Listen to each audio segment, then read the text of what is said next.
helpful right from the onset, and make a special thank you to them.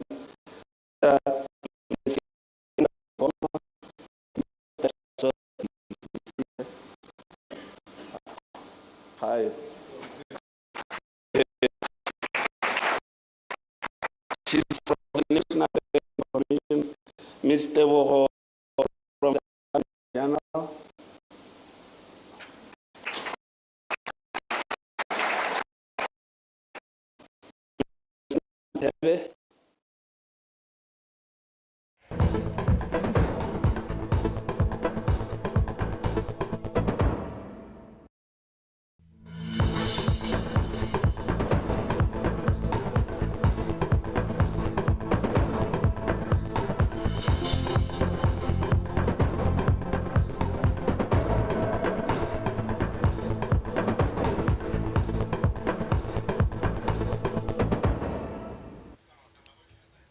Welcome to the 3 p.m. BTV News live from Gaborone. I'm Olibile Samoka. Amantle Babili is interpreting in sign language. Now let's take a look at stories making headlines. Emerging technologies have the potential to transform and broaden the scope of the diamond industry.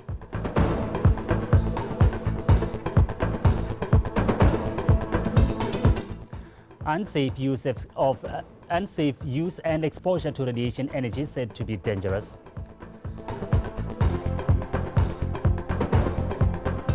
In sports, it's all systems go for Orapa Marathon.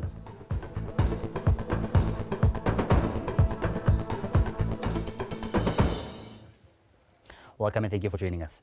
Now, in our first story, diamond producers have been urged to remain steadfast in their commitment to natural diamonds and embrace innovation as a tool to strengthen their position rather than a threat to their existence. Officially opening the second edition of the first Diamond 2023 Diamond Conference, the President, Dr. Mokgweetsi Masisi, says emerging technologies have potential to transform and broaden the scope of the diamond industry to build a more sustainable and prosperous industry. Tlotla Matlabapiri has more.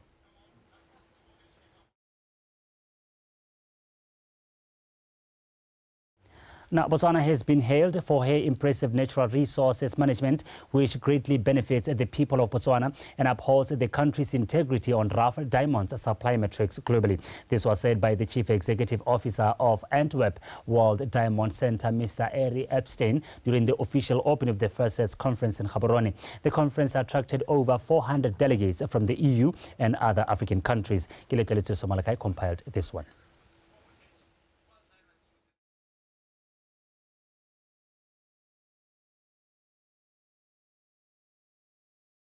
With you as we witness the signing ceremony for the delivery of a suite of infrastructure projects which are budgeted under the Transitional National Development Plan. These projects, which will be delivered through the Development Manager model, have been budgeted at 13,046,184,707 pula. No other tebe. This is a huge budget by our standards, which demonstrates the commitment of the government to infrastructure development in this country.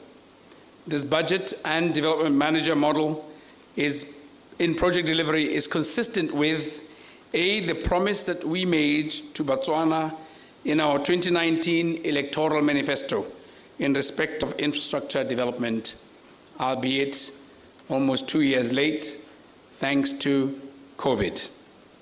B, the reset and reclaim agenda, which calls for us to stop, to pause, and reset as individuals and the nation, and change the way we do things as we strive towards a high-performance culture.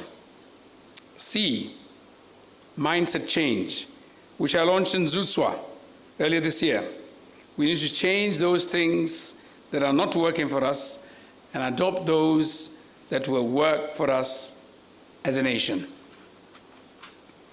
But I need to reiterate that our National Vision 2036 espouses that Botswana will be developed into a regional transport corridor, connecting people, goods and services with the best quality to realize this vision. In this regard, we construct our roads to connect settlements, open up production areas, and open opportunities for further development. We do this mindful of the need for affirmative action for those settlements that are far from developments. Our infrastructure has to add meaning and value to the lives of our citizens. We need our infrastructure to ease the cost of doing business and create wealth for Botswana. Distinguished guests, let us remind ourselves of why we have had to adopt the development manager model in project delivery. Over time, our infrastructure development has experienced implementation challenges, to say the least. We have, over the years, had problems with cost overruns, compounded by failure to complete those projects that have been funded. And the challenges are varied.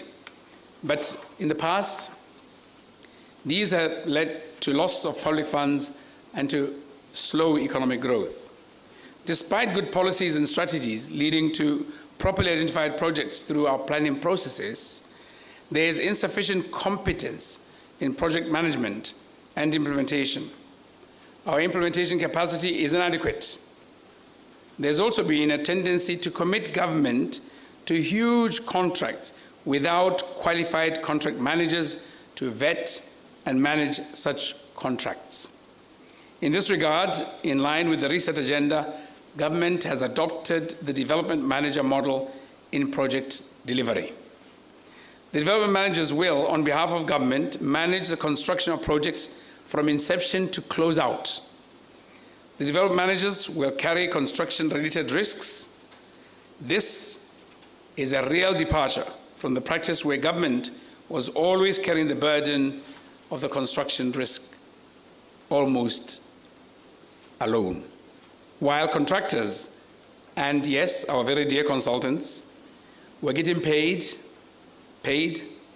for delayed projects and cost overruns. The development managers will be bound by our local procurement laws and policies. They'll be bound by our citizen economic empowerment laws. They will be required, in line with the Reset Agenda, to source construction inputs locally, which will further stimulate the economy and create jobs. They will be required to assist in growing our citizen contractors to higher grades. And they will be required to employ our youth and interns and assist them to grow professionally. Obligatory, each of those. To further improve oversight and facilitate the development managers, as well as protect the interests of the government, a Catalyst project team has been established to focus on the development managers' projects. The district-based staff from all institutions of government will be working closely with the Catalyst project team to improve project supervision. The Catalyst project team will be the government's owners engineers team. The development managers are not coming to take away anybody's job, but to ensure that construction projects are completed on time, within budget, and to the required quality and standard without corruption. The development managers will appoint local contractors and consultants to undertake construction work. Let me emphasize that the DM will ensure the engagement of citizen-owned companies. Ladies and gentlemen, yes, you can applaud. They will engage them and they will push them and demand and pay. Ladies and gentlemen, I want to remind you that high levels of professionalism and ethical conduct by all parties will be paramount. In their endeavor to expedite works, the development managers and all stakeholders must avoid hoarding of projects by few entities. Avoid soliciting, avoid insider trading and fronting during project execution, all these being illegal and prosecutable. This is consistent with the new procurement law. Ladies and gentlemen, government has already packaged the projects in the Transitional Development Plan into 9 work packages covering the whole country. Government entities will have to align their work schedules to the requirements and requests from the development managers. Applications for surface rights and mining rights for construction material will have to be processed within agreed times. And yes, those receiving the applications will be obliged to respond within those times. I'm happy to know that the Ministry of Transport and Public Works has consulted stakeholder ministries and put measures in place to ensure that delays do not occur.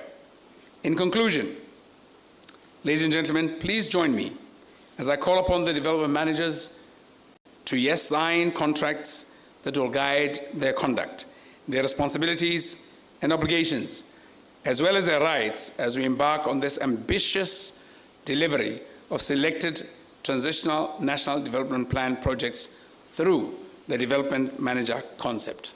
I thank you and wish you luck.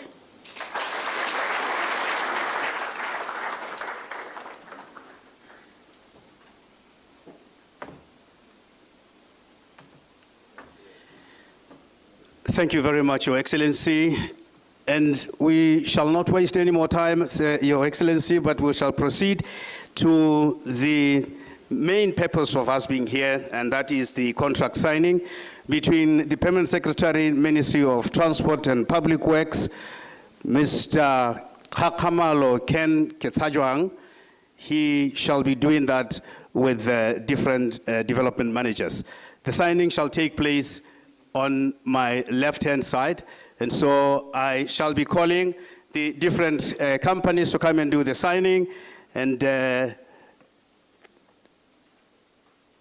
as he starts, and I'm also going to request that those who are taking pictures, I did say to you that please make sure that you do not obscure the view of our dignitaries. The first contract will be signed with HSNV Mining Pty Limited.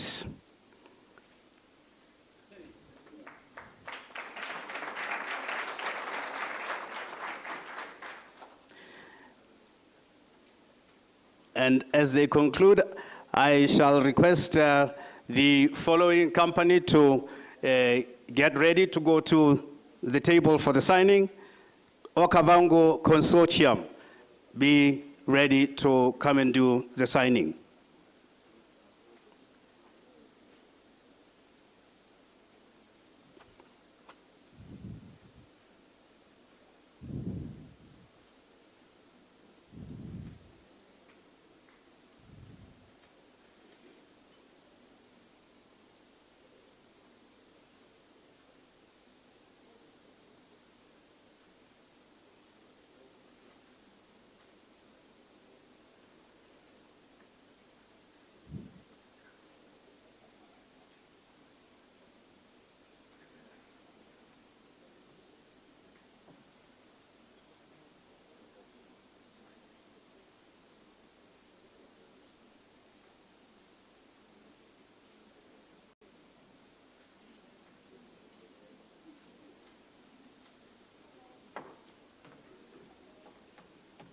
Thank you very much. The next company, Okavango Africa Consortium, please come to the table for the signing.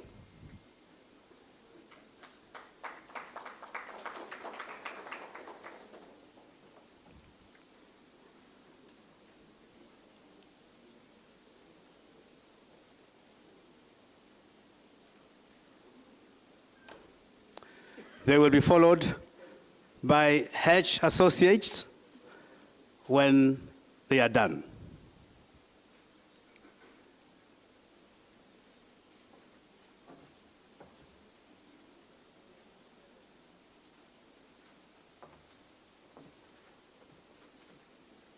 I've been reminded that you should not forget the handshake after the signing.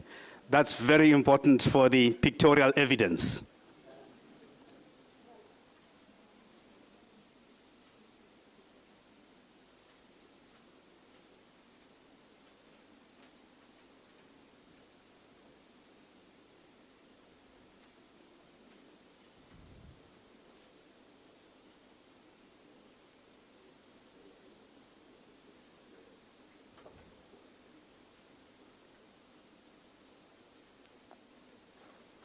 My poor PS will have to stand up and sit down.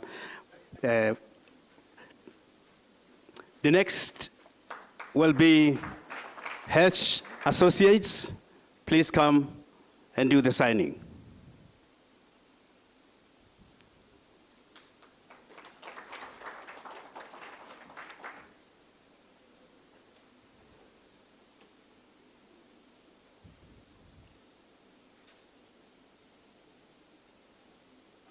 They will be followed by NAMA Consulting Engineers / Knight Peacehold Joint Venture.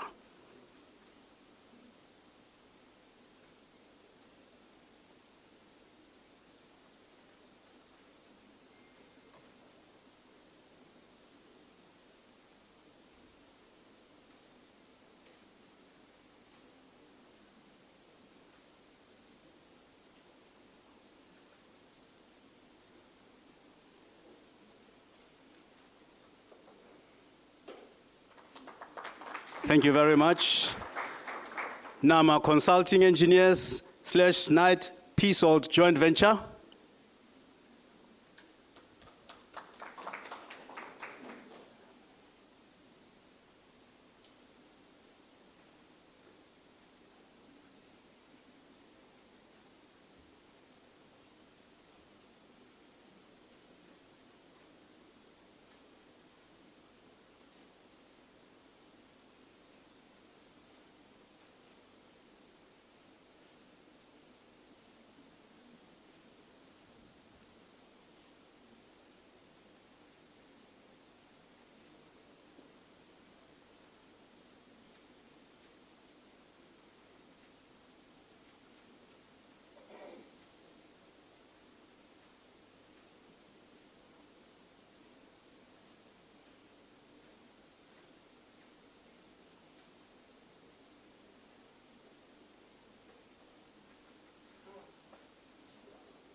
A handshake. The next company to sign will be Bigen Africa Services. Bigen Africa Services.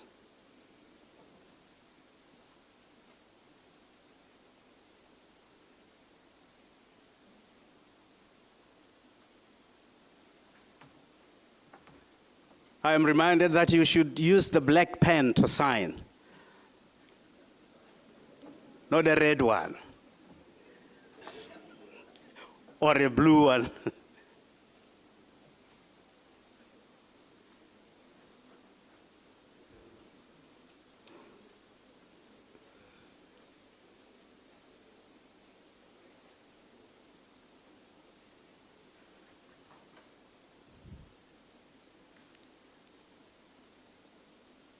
Cahill Consortium, get ready to come and do the signing when they are done.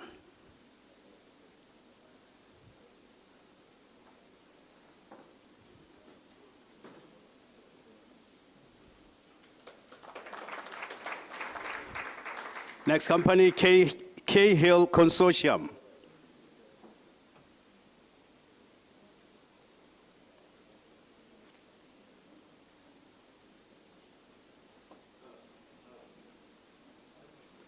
I see that there are two of them. Kiwana Remato, I thought he was going to be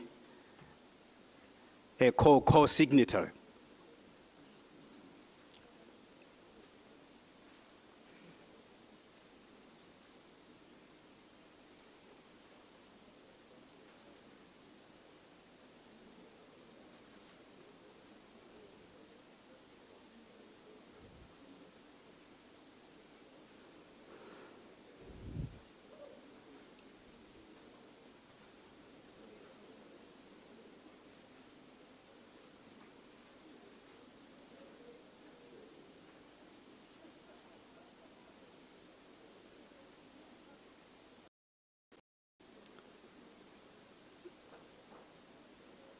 The next company to come and do the signing is ProServe Consulting. ProServe Consulting.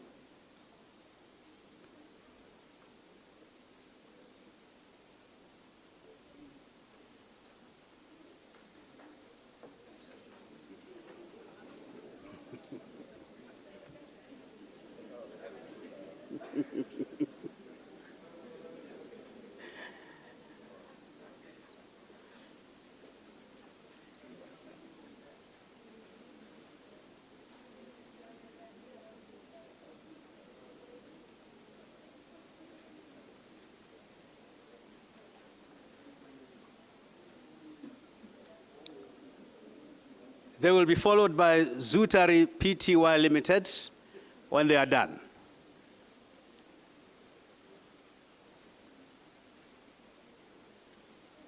I hope I'm pronouncing it properly.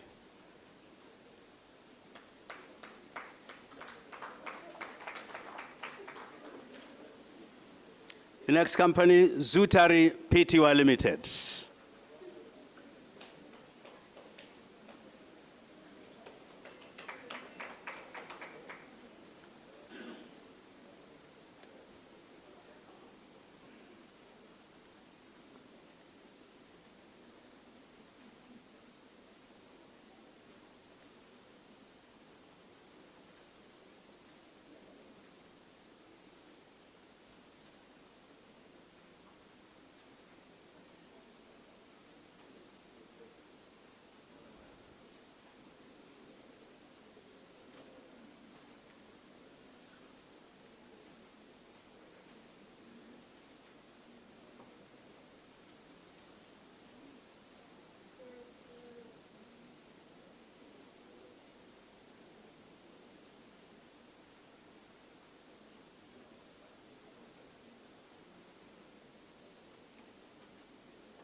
I shall now call upon, finally, Dev MCO Group to come and do the signing.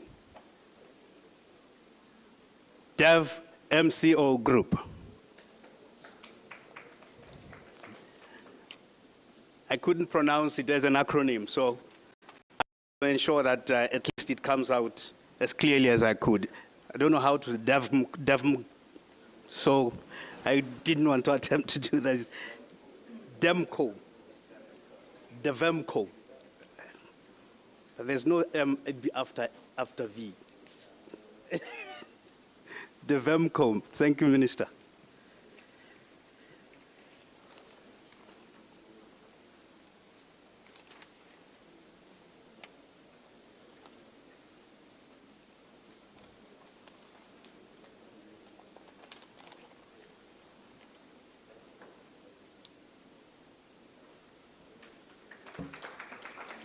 Thank you very much. Ladies and gentlemen, that is how we come to the end of the signing. But it is now my honor to call upon the Permanent Secretary, Re Ketsajwang, to come and make some comments. No, actually, it's not the Permanent Secretary. It is one of the comments by one of the development managers who will be representing everyone, Mr. Boikhutso Ramahobo. I want to be clear because they've been giving me different names. I don't know if it's Boikhutso. I was told it was Boikhutso Lanta. Now he says it's Boikhutso. This way, sir.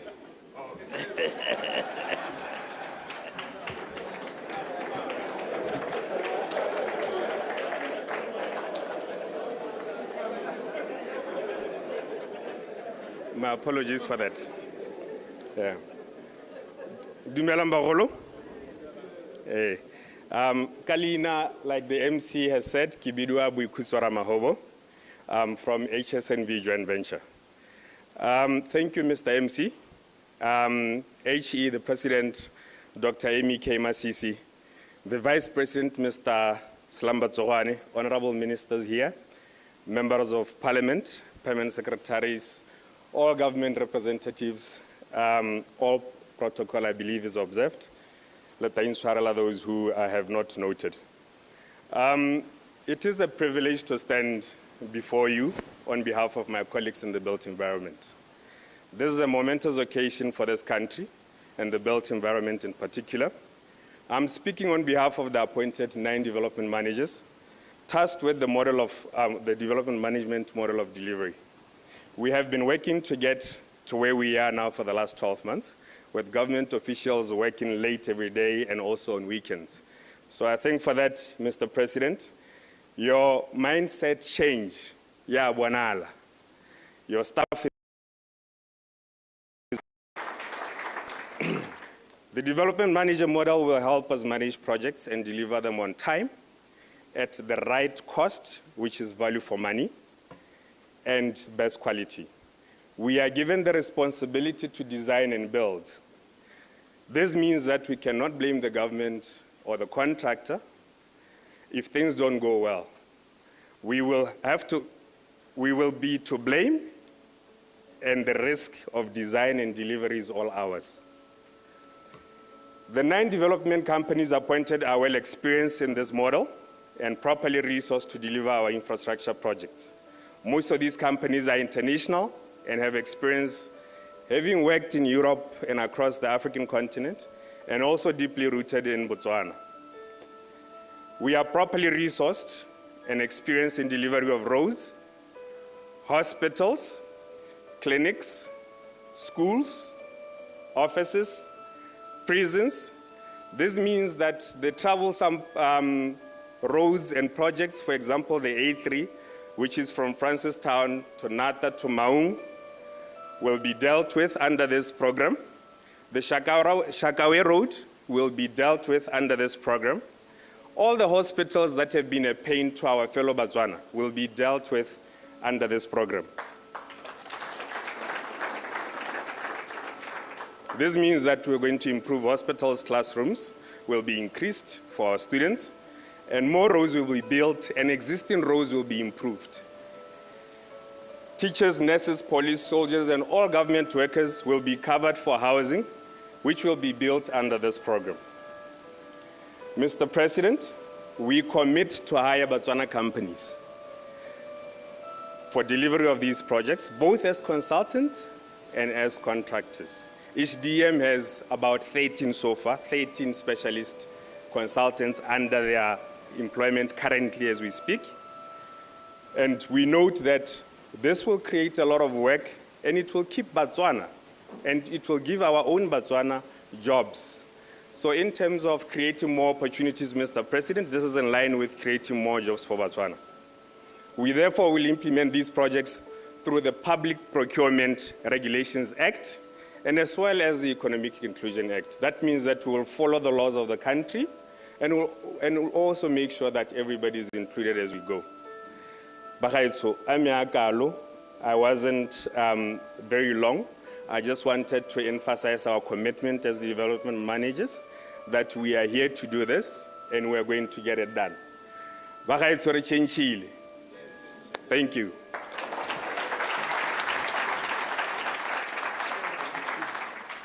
Thank you very much, Mr. Ramahobo, for an excellent presentation. And I can be certain that he will do his work perfectly. I mean, I've seen him go over the disturbance of the music. Even when he was presenting, he was unflinched. So that tells you that he really means it when he says change has come. The next remarks would be from the Catalyst Project Team Coordinator, Mr. Jacob Rapalani.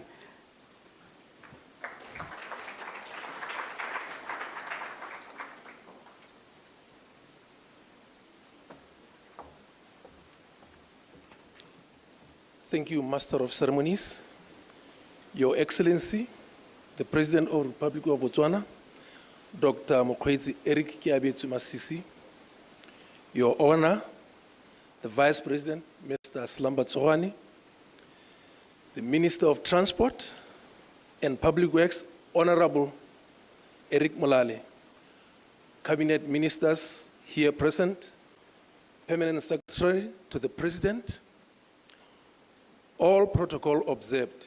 A very good afternoon to you. Today we have just witnessed the launch of a very important concept in the history of Botswana, the development manager model.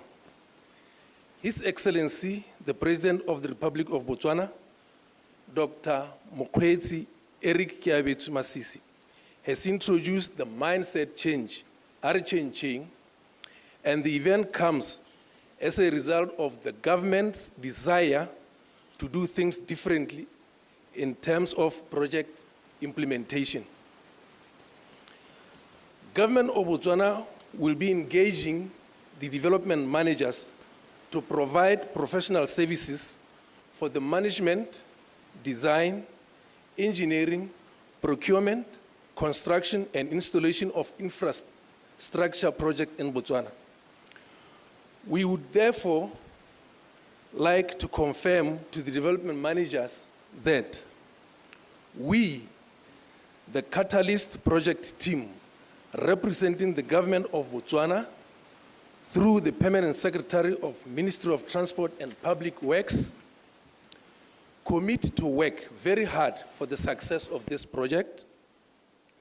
We also make a pledge to the development managers that the Catalyst project team will facilitate you to make this project a success.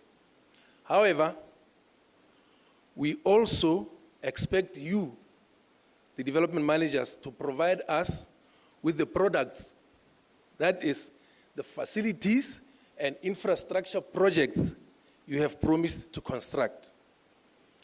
We hope that together as a team, us, the Catalyst project team, and you, the development managers, will work closely throughout the duration of this project to achieve the intended government objectives. Finally, we thank the government of Botswana for allowing the Catalyst project team members the opportunity to be part of the infrastructure delivery in Botswana. I thank you all. Hula.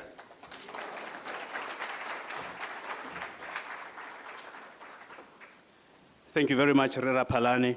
It is now my honor to call upon His Honor, the Vice President of the Republic of Botswana, Re Slamba Tsogoane, to come and give a vote of thanks.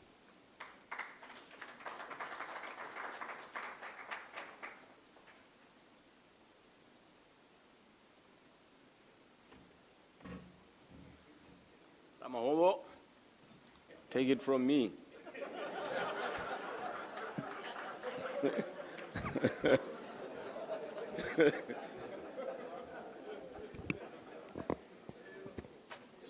it's too long. Thank you very much. Your Excellency, the President of the Republic of Botswana, Dr. Mokgweetsi Eric Keabetswe Masisi, the former MP for Moshupa, the MP for this republic, Member of Parliament. Let me take this opportunity to recognize some of our dignitaries here present. Honorable Minister Re Molali, Minister of Transport and Public Works, honorable ministers here present, honorable members of Parliament here present, in a special way, the Member of Parliament for this constituency, Ray Healy, senior government officials, in a special way, PSP and the Deputy Chief of Staff, members of the media, and our development partners, the development managers. Ladies and gentlemen, I greet you today in the name of Jesus. Kapula.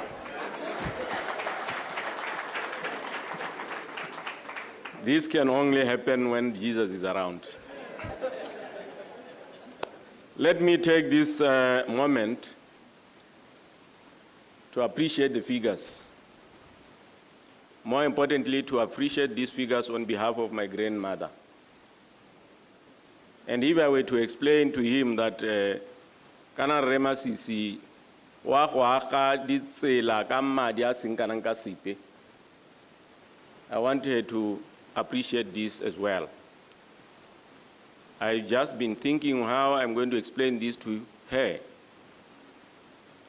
the easier way so that she can appreciate that the government is spending a lot of money on roads and projects for Botswana. Then I realized my mother has got, my grandmother has got a cattle post. She lives in the village where we live in Rekops. For her to appreciate these amounts, then I'll tell you that if we were to put these notes in a row, it will be between our village and the cattle post. Then she would appreciate it better.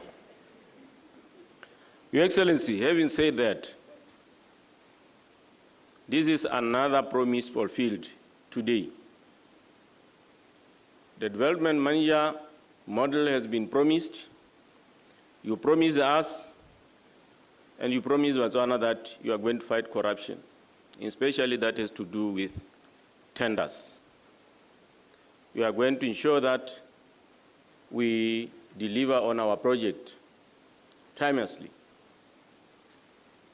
at cost, and within budget, within time. No cost overruns, no time overruns. This is happening. This is another promise fulfilled today. I would like to thank you, Your Excellency, to have found time in your busy schedule to be with us today at the signing ceremony of the delivery of projects through development manager model. We have had another long day as we are just coming from another critical meeting, the cabinet meeting. This is a clear testimony of your commitment to the development of this country. This initiative is consistent with the National Vision 2036 and the promise you made to Botswana to empower them and make sure that no one is left behind in our development journey. I want also to appreciate the presence of cabinet ministers, whose presence here is a clear demonstration of their wish and commitment to the speedy delivery of projects in their various ministries and their constituencies too. And I want to implore all of them to work hard in their various sectors to ensure that this initiative succeeds. The efforts of the Ministry of Transport and Public Works in realizing the launching of the development manager model in project delivery is commendable. We could not have reached this stage where we are today if it was not for the tenacity of the ministry and other stakeholders to see this initiative through. And I'm sure you will all agree with us, even the development partners, that it was not an easy journey. We had to negotiate, we had to consult, and I know my minister here, at some point, he would run out of patience. But here we are, Ramolale is done. All that said and done, all that said and done, let me note that the work of delivering projects depends on all of us. Let us all do our best to ensure that we succeed in delivering projects. Let us remember that our citizens are looking up to us to improve their livelihoods. This reminds me when I joined politics, we used to campaign very hard in the rural areas, and we would always tell people that we are going to build roads. And the opposition in their style, they will always tell us that roads are not, is not food that you can eat. So we'll tell them that roads are important. As you are all aware, project implementation contributes to job creation during the construction stage and also during the use of facilities that get constructed. And that is the reason why people are waiting for the commencement of the construction of these important national projects. Let me commend the media for having taken their time with us this afternoon and communicating the aims and objectives of the development manager concept to the nation. As we have been informed, the aim of the development manager model is to expedite project delivery. And we are banking on your willingness to deliver the right message to Botswana and other stakeholders. Distinguished ladies and gentlemen, I also wish to extend my profound gratitude to the development manager themselves. As the Honorable Minister has indicated, the process started in December 2022. It's almost a year. This was a highly competitive selection process.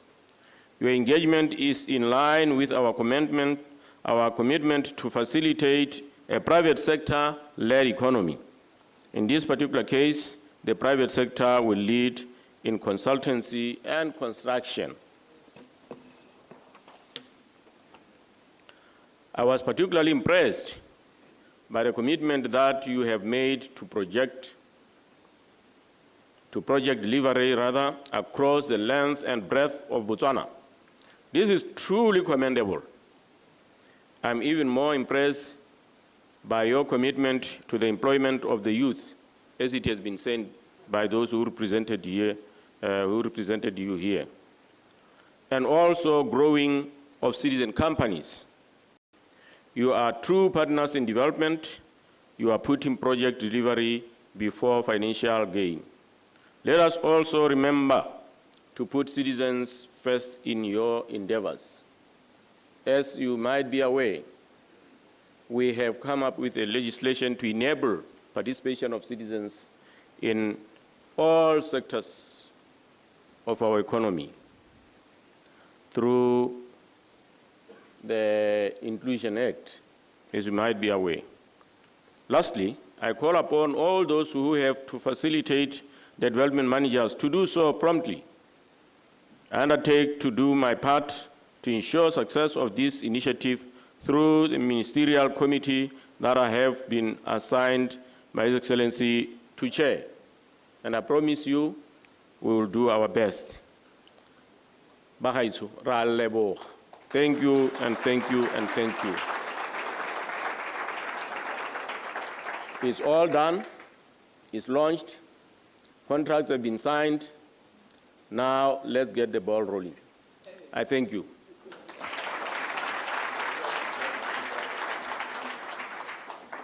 Thank you, Your Honor.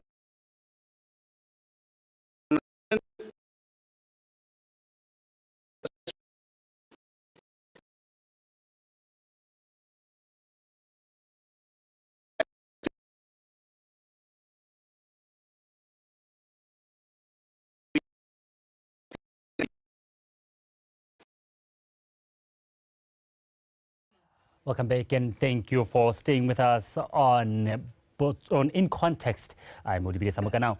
Now, happening right now at Fairground Holdings, we have just witnessed the signing of the development manager's contract, which was officiated by the President, Dr. Mokgweetsi Masisi, in attendance with also we have seen the Minister for Transport and Public Works, Mr. Eric Monalen. We just had the vote of thanks from the Vice President. Now, moving on, Botswana is said to be among countries with the lowest level of compliance with international best practice and corporate governance, mainly because there are currently no laws or acts that can address corporate governance issues. Corporate governance expert and Wise Leadership Managing Director, Ms. Mpho Sitsile, has over the years led to poor performance, this has led to poor performance and failure to attract investment and growth by local companies and some parastatals. Take a listen. Directors, and also Parastatals have followed as well. They have appointed independent directors. Right, hold it there. So what are the issues that we have in this country regarding bad corporate governance? Yes, I think it's not greed per se, as I would say, but I think it's just probably the lack of implementation that is taking place. We know the issues that we come across on a day-to-day basis in the boardrooms, in the organizations. And I would say that we know what we need to do, but... when we say lack of implementation, what exactly do you mean? That's exactly what I'm getting to.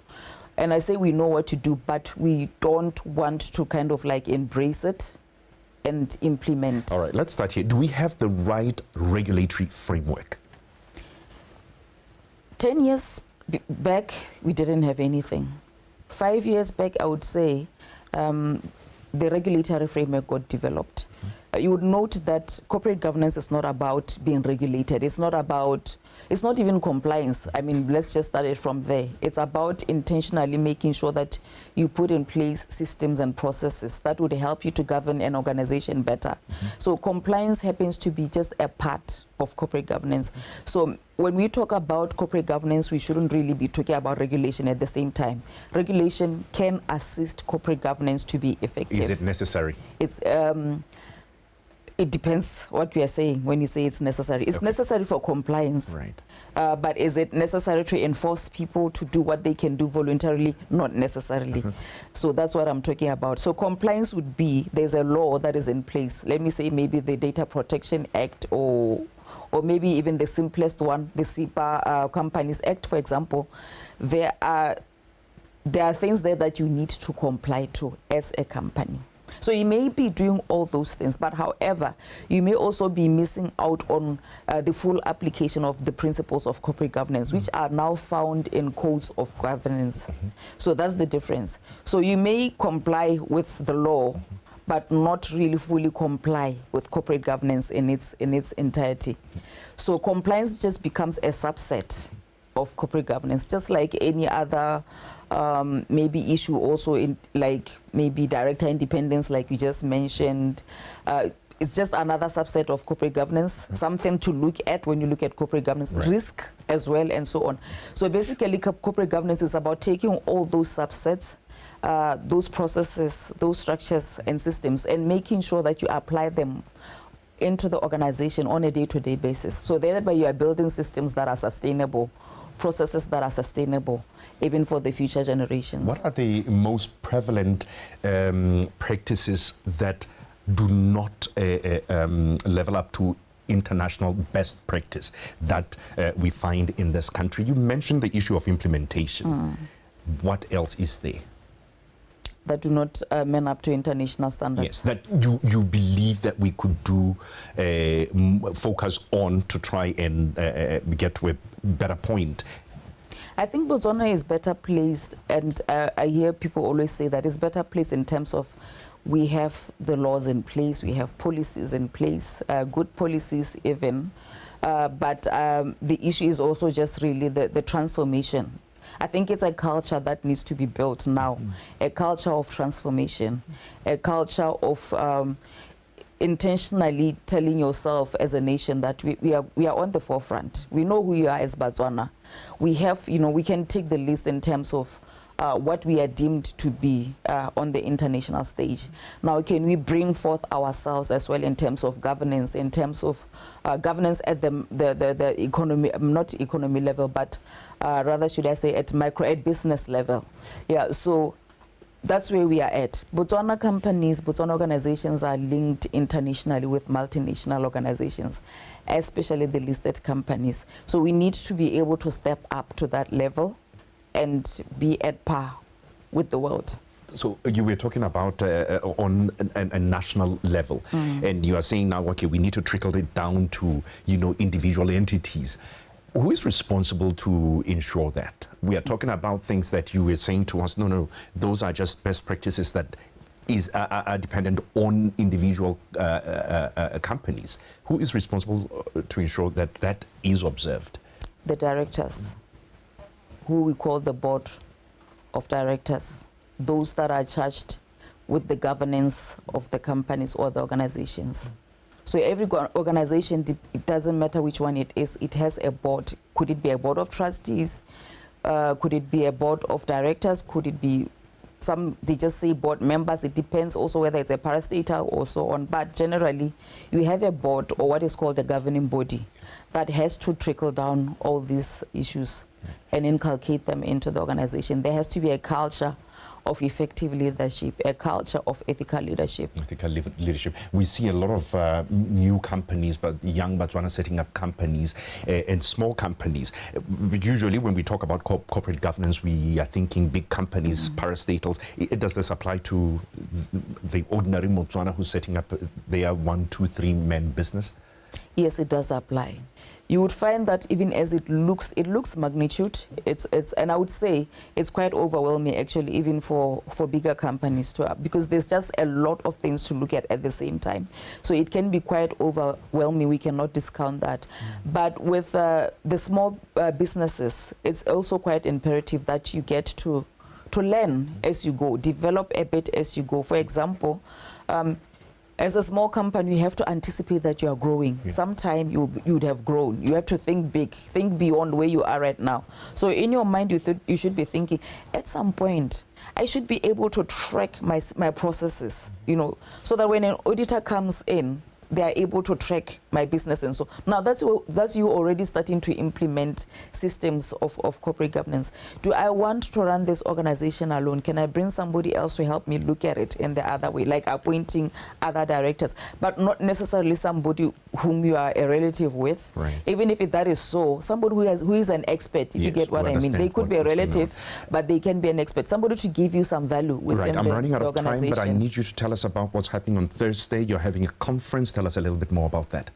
On Thursday and Friday, 26th and 27th, we are holding a corporate governance conference at Pakalani Golf Estate Hotel with the theme called Transforming the Corporate Governance Landscape, Key Trends and Emerging Issues, basically to address issues that are arising or have been prominent in Botswana organizations. We have been